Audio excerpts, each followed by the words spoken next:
का क्या काम होता है? विपक्ष का काम क्या है ये बताइए मुझे। विपक्ष कोई अभी तक विपक्ष अपनी जिम्मेदारी निभाई है कहीं? अभी विपक्ष में तो मानते नहीं विपक्ष भारत के अंदर है। और मेरे बेटे को जब किडनैप कर लिया गया तो उस आदमी ने किडनैप किया जिस आदमी के खिलाफ मैंने हाई कोर्ट में नोटिस करा रखे हैं कि ये देश के गतिविधियों में लिप्त है। इसने क्या नाम है, लाल किला कांड में इसका भाई सजा काट के आया है। तो देखिए, जैसे कि आप जानते हैं कि 27 साल का वनवास काटने के बाद भाजपा को प्रचंड बहुमत मिला दिल्ली प्रदेश में, यानी कि देश की राजधानी दिल्ली के अंदर। लेकिन अरविंद केजरीवाल का जिस तरह से पतन हुआ, जिन मुद्दों पर पतन हुआ, वो तमाम मुद्दे देश की कई पार्टियां और देश के कई विपक्षों ने भुनाने की कोशिश करी। और खासकर अगर हम बात करें तो कांग्रेस की बड़ा अहम रोल भी रहा है। आज हमारे कैमरे के समक्ष नेशनल लीडर, संस्थापक हिंद अमन पार्टी के जनाब असलम बर्नी साहब, हमारे निर्वाचित मनोनीत हमारे गोवा के सदर महबूब साहब और एक सहयोगी और साथ हैं। खास बातचीत होने वाली है संस्था के विषय में, पार्टी के विषय में और पर्सनल भी बहुत सारे। एक खास इंटरव्यू, खास पॉडकास्ट आप तक पहुंचाने की मेरी कोशिश है। और मैं उम्मीद करता हूं कि आपका शुरुआत से लेकर आखिर तक बड़ा दिलचस्प इंटरव्यू, आप तमाम ये इंटरव्यू देखेंगे भी और लोगों तक पहुंचाएंगे भी, क्योंकि देश के अहम मुद्दे, अहम सवाल आज हम इस इंटरव्यू में रखने वाले हैं। तो बहुत बहुत खैर मकदम है आपका, शुक्रिया। तमाम चैनलों में धन्यवाद। सबसे पहला और अहम सवाल, क्यों जरूरत पड़ी इस पार्टी की गठन करने का? क्या मकसद था, क्या जहन के अंदर बात थी? मैं आपको पहले अपने बारे में बता देता हूँ, कर रहा हूँ। और मेरे दो न्यूज़पेपर हैं, अमन न्यूज़ व अमन टाइम्स, जिसने देश की इतनी सेवा की है कि कई सरकारें जानती हैं। पहले क्या होता था कि पहले हम कोई खबर चलाते थे तो एकदम एक्शन हो जाता था। आप भी पत्रकार हैं, आप भी समझ रहे होंगे। आज की डेट में हम लाइव वीडियो भी दिखाते हैं, सब कुछ दिखाते थे, एक्शन नहीं हो रहा। और यहां तक कि आम जनता तो छोड़ दो, पत्रकारों की बात नहीं मानी जा रही, न सुनी जा रही, सच्चाई को दबाया जा रहा है। ये बात सहन करते करते मुझे आज कम से कम भी 8-10 साल हो गए। तो मैंने सोचा कि एक संस्था बनाई है। तो मैंने ऑल समाज सहायता केंद्र एक संस्था बनाई और ट्रस्ट बनाया। उसके बाद में मैंने देश की फिर सेवा की। कोरोना के अंदर लगभग 63,000 परिवारों को अपने मेंबरों से, लोगों से करके लोगों के घर तक उनको खाना पहुंचवाया और मदद करी। जो लोग फंसे हुए उनको वहां से निकालकर मंजिल तक, जो कोई होटलों में फंसे हुए थे, कोई घरों में कहते, कोई रोड पर चल रहे थे, जितनी हमसे मदद हो पाई। उसके बाद में भी माहौल ऐसा बनता चला गया कि हमें राजनीति में आने का एक मकसद ये है कि गरीबों की आवाज सड़क से उठती है और सड़क पे दफन हो जाती है। अब तो ये हो गया कि आरटीआई के अंदर भी आपको जवाब सही तरीके से नहीं दिया जा रहा। आप कंप्लेंट रिसीविंग करा के आते हैं, मुकदमा तो छोड़ दीजिए, उस मुकदमे को भी आपको नहीं सुनवाई हो रही, ना रिसीविंग की सुनवाई। तो ये सोचा कि अब क्यों ना हम जनता की आवाज हिंद अमन पार्टी की तरफ से संसद में उठाई जाए, इसलिए हमने ये पार्टी बनाई। अच्छा, तो आपको नहीं लगता कि देश के अंदर जो है आजादी से पहले की पार्टी कांग्रेस, राहुल गांधी और तमाम लोग सदन के अंदर एक के बाद एक विपक्ष ने जो मुद्दे उठाए हैं, चाहे वो ईडी के खिलाफ हो, सीबीआई के खिलाफ हो या फिर वो निर्वाचन आयोग के खिलाफ हो, तो ऐसा कौन सा मुद्दा है आपके जहन में जो आज सदन में ना उठाया जा रहा हो और जिसके लिए आपको जरूरत पड़े? पहली बात तो मैं आपको बता दूं कि आप मुझे ये बता दें विपक्ष में कौन है, विपक्ष है कहाँ? अगर कहीं विपक्ष है तो मुझे बताओ ना भाई। राहुल गांधी की कौन कहता है राहुल गांधी विपक्ष में? अच्छा, कौन कहता है? कौन कहता है राहुल गांधी विपक्ष में? यानी कि आपका बड़ा इल्जाम है वो भी भाजपा की बी पार्टी है। वो बी पार्टी नहीं, वो ए पार्टी मान के चलिए आप। कौन कहता है कि राहुल गांधी क्या नाम विपक्ष? अगर विपक्ष में होते तो सांसद को रोड जाम हो जाता हिंदुस्तान के अंदर, जब उनको संसद के अंदर बर्खास्त किया था। अगर वो विपक्ष का सही तरीके से काम करते तो भारत के अंदर सबसे पहली पार्टी है कांग्रेस। और कांग्रेस के कार्यकर्ता के सारे चले गए क्या? कांग्रेस के कार्यकर्ता कहां? इतने तगड़े मुद्दे आए देश के अंदर, आप कौन सा मुद्दे पे आपसे बात करें? नोटबंदी पे लाइन में लग रहे हैं। एक राहुल गांधी को 2,000 रुपए तोड़ाने के लिए लाइन में लगना पड़ेगा। आप जीएसटी पे बात करिए, जीएसटी पे कोई मुद्दे। मोदी जी की माता जी भी तो लाइन में लगी थी। वो तो सरकार में, वो तो कुछ भी कर सकते हैं। विपक्ष का क्या काम होता है? अच्छा, विपक्ष का काम क्या है ये बताइए मुझे। विपक्ष कोई अभी तक विपक्ष अपनी जिम्मेदारी निभाई है कहीं? अभी विपक्ष में तो मानते नहीं विपक्ष भारत के अंदर है। सिर्फ एक ही पक्ष है, वो है सरकार, विपक्ष कोई नहीं है। ये आपकी गलतफहमी के विपक्ष भारत के अंदर है, भारत के अंदर विपक्ष नहीं है। वर्णी साहब, अभी आपके राज्यों में मेंबर नहीं बने, आपका कोई पार्षद नहीं है, आपके टिकट पे किसी ने अभी तक चुनाव नहीं लड़ा, और आप देश की सबसे पुरानी पार्टी पे जो है सवाल उठा रहे हैं। मैं आपको तो मैं आपको जवाब दीजिए। मेरा सवाल पूरा हो जाए तो आपको क्या लगता है कि केजरीवाल जैसी पार्टियां नहीं रही, अन्ना हजारे के आंदोलन से निकलने वाली जो है आज सिमट कर जो है चंद 2-3 जो है वो राज्यों में रह गई कांग्रेस, और 21 राज्यों के अंदर जो है वो भाजपा आ गई, तो दुनिया की सबसे बड़ी ताकतवर पार्टी से या तमाम सिस्टम के खिलाफ कैसे लड़ाई होगी? हम सिस्टम के खिलाफ कहाँ हैं? हम तो देश के अंदर अमल लाना चाह रहे हैं। हम सिस्टम के, हमने कोई खिलाफ कोई बात बोली अभी तक? हमने तो ये बताना चाह रहे हैं भारत को, सरकार को और भारत की जनता को और विपक्ष को। जो तुम कह रहे हो विपक्ष करो, विपक्ष नहीं कहता, मानता उनको। मैं उनको ये बताना चाह रहा हूं कि मैंने पार्टी 2024 में जनवरी में रजिस्टर के लिए दी थी। मेरी पार्टी पे हर महीने ऑब्जेक्शन लग रहा था और जवाब आ रहा था, जबकि लास्ट टाइम उसका 90 दिन का होता, मेरे पास जवाब आता था 105 दिन, 107 दिन के, 115 दिन के अंदर। इस तरह से उन्होंने मुझे पार्टी रजिस्ट्रेशन कराने के लिए हाई कोर्ट जाना पड़ा। हाई कोर्ट के अंदर इलेक्शन कमीशन कहता है कि जी क्या नाम है, आपको इनको तो पावर ही नहीं है आने की। हाई कोर्ट ने कहा कि इनको पावर नहीं हो तो हम जानते हैं, लेकिन आप इनकी रजिस्ट्रेशन क्यों रहे हो? जब हाई कोर्ट ने फटकार लगाई और 1 महीने का टाइम बॉन्ड किया, जब जाके मेरी पार्टी रजिस्ट्रेशन करी, और पार्टी रजिस्ट्रेशन करने के बाद में तरीका क्या था, 17 तारीख को हमारी क्या नाम है देश की, दिल्ली की जो विधानसभा की जो लास्ट डेट थी नॉमिनेशन, हमें 17 तारीख को इन्होंने 10-10:30 बजे क्या नाम है लेटर वो दिया, सर्टिफिकेट कि जाइए आप अपने पार्टी से लड़िए। कैसे लड़ सकते हैं? ये आपकी पार्टी का जिस तरह से बनी वो तमाम चीजें वजूद में वो बात है, लेकिन हम कुछ मुद्दों पर डिस्कशन करेंगे। मेरा एक सवाल है कि बाबरी मस्जिद का फैसला माननीय सुप्रीम कोर्ट ने जिस तरह से दिया, आपकी नजरों में किस तरह से है? ये बताइए, बाबरी मस्जिद का केस सुप्रीम कोर्ट तक पहुंचा कैसे? आप ये बताइए मुझे। नहीं, आप उससे बाबरी मस्जिद का ताला किसने खोला? अनसेटिस्फाइड है? नहीं, बाबरी मस्जिद का ताला किसने खोला? ना ताला खुलता, ना कोर्ट सुप्रीम कोर्ट में पहुंचता। ताला खोलने वाले कौन थे? आप जिसको भी कुछ बता रहे वही थे ना, कांग्रेस ही थी। 70 साल राज किया उन्होंने। क्या किया 70 साल के अंदर? देश को बांटा। अच्छा, आज मुसलमान इतना परेशान है, आज दलित इतना परेशान है, आज गरीब इतना परेशान है, क्या किया 70 साल के अंदर? लेकिन चलो 70 साल में उन्होंने नहीं करा, लेकिन मौजूदा सरकार को कैसे देखते हैं आप? वो दलितों के हक में या गरीबों के हक में या बेरोजगारों के हक में, आपको नजरिया क्या है बीजेपी को लेकर? बीजेपी देखिए, जिसकी सरकार आती है वो अपने अपना काम करता है। यहाँ पर सरकार, ये बीजेपी तो आई नहीं है, बीजेपी से बहुत सारी सरकार आई है, सबने अपना, ये भी अपना काम कर रही है। बात कर रहा हूँ पूरे देश, मैं पूरे देश की बात कर रहा हूँ। आपकी नजरों में मेरा सीधा सवाल है, सीधा जवाब चाहिए कि बीजेपी सरकार कैसी है? देश के लिए, देश के हित में है या देश के लिए, देश के खिलाफ है बीजेपी सरकार? मेरा सीधा सवाल, मैं सीधा देखिएगा, जो वो काम कर रही है वो जनता भी जानती है, आप भी जानती हैं। आपकी जुबान पे ताला लगा दिया गया है, ठीक है ना?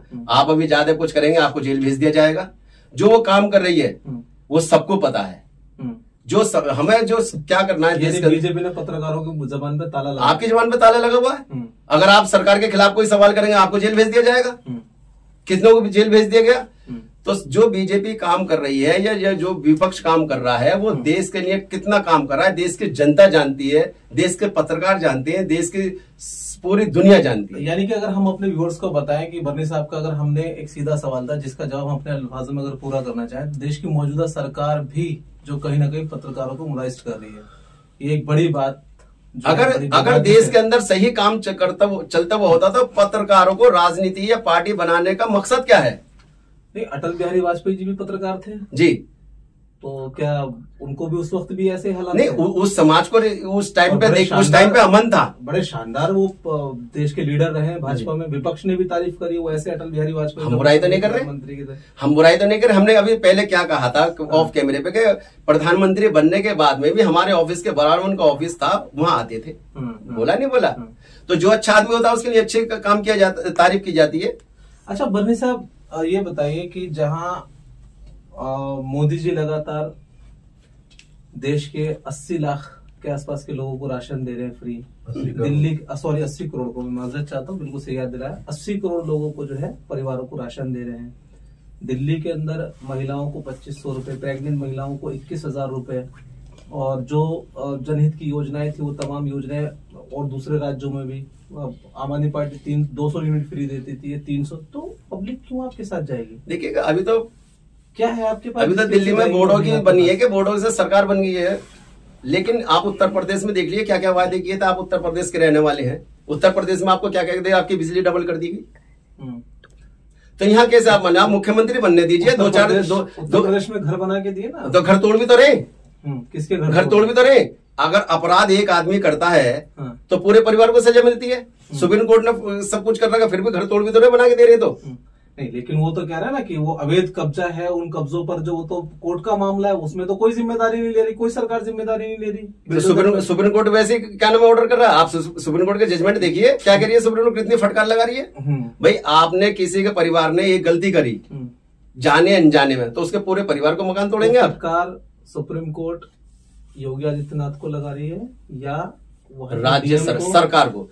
योगी आदित्यनाथ वो नहीं, सरकार जो सरकार होती है, जो बैठता है सीट, जो सरकार, उसको सरकार को लगती है फटकार। आप सुप्रीम कोर्ट में जाएंगे तो मुख्यमंत्री के नाम से नहीं जाएंगे, वहां पे सरकार के नाम से जाएंगे, राज्य सरकार। तो इतने सारी तमाम योजनाओं में, चाहे डोडा विभाग का हो, सूडा विभाग का हो, महिला योजना, आपका तो मैं सवाल को जवाब करता हूँ। आपने कहा 80 करोड़ लोगों को खाना फ्री दे रहे हैं, तो 80 करोड़ रुपए खाना कहाँ से दे रहे हैं?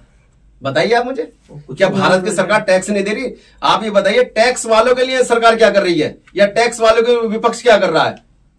और हम आपको अपनी नीति बता देते, टैक्स पे हम काम करने जा रहे हैं। जो टैक्स देगा, जो भारत के अंदर टैक्स दे रहा है, उस टैक्स वाले को हम रिटायरमेंट के बाद में उसकी पेंशन बांधेंगे, और जब उसके क्या नाम है, उसका घर नहीं होगा तो जितना बड़ा टैक्स दिया जाएगा उसको उतनी ज्यादा सहूलियत दी जाएगी।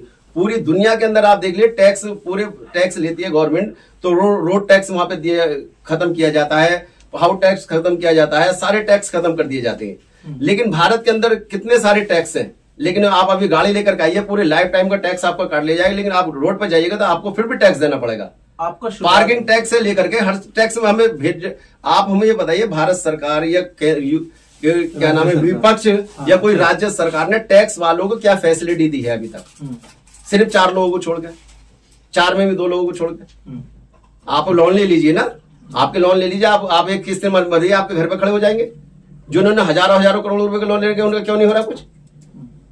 अच्छा, तो अभी जो है आपका शुरुआती आधार क्या रहेगा पार्टी का? शुरुआती आधार ये है कि जो हम टैक्स, आप अपनी शाखें बनाएंगे, शाखें हमारी बनती जा रही है लोगों के बीच में। ऐसे देखिएगा 17 तारीख को मेरी पार्टी रजिस्ट्रेशन हुई है। 17 तारीख को रजिस्ट्रेशन होने के बाद में मैंने आज तक कम से कम 17-18 राज्यों में अपने प्रदेश अध्यक्ष, जिला अध्यक्ष बना चुका हूँ, जिसमें मौजूदा गोवा के प्रदेश अध्यक्ष मेरे साथ बैठे हैं। इस कश्मीर के हैं, राजस्थान के हैं, बॉम्बे के हैं, हरियाणा के हैं, दिल्ली के हैं, उत्तर प्रदेश के हैं। इस तरह के 17 से 18 राज्यों में हम काम कर रहे हैं और लगातार आगे बढ़ते जा रहे हैं। हमें किसी से कोई ना शिकवा है ना कोई बैर है। हम अपनी अमन लाना चाहते हैं देश के अंदर, जनता को इंसाफ दिलाना चाहते हैं। आपने कहा बर्नी साहब कि आप अमन लाना चाहते हैं, यानी कि आप मानते हैं कि देश के अंदर दंगे हैं, देश के अंदर क्राइम नहीं, देश के अमन, देश के अंदर दंगे की बात देखिए, देश के अंदर दंगे, देश के अंदर सबसे बड़ा दंगा है, सबसे बड़ा अपराध है, सबसे बड़ा जो भी है वो है बेरोजगारी। रोजगार कहाँ है देश के अंदर? जब रोजगार होगा तो देश के अंदर अमन भी आएगा, क्राइम भी खत्म होगा। रोजगार कहाँ है? रोजगार पर बात करिए ना, आप भी बात करिए, विपक्ष से भी करिए, सरकार से भी करिए। आप सरकार से आप ये बताइए, मौजूदा हालात में कोई किसी भी आदमी, सरकार का हो या पक्ष का हो, रोजगार पर बात करनी चाहता है? क्यों नहीं चाहते रोजगार पर बात करनी?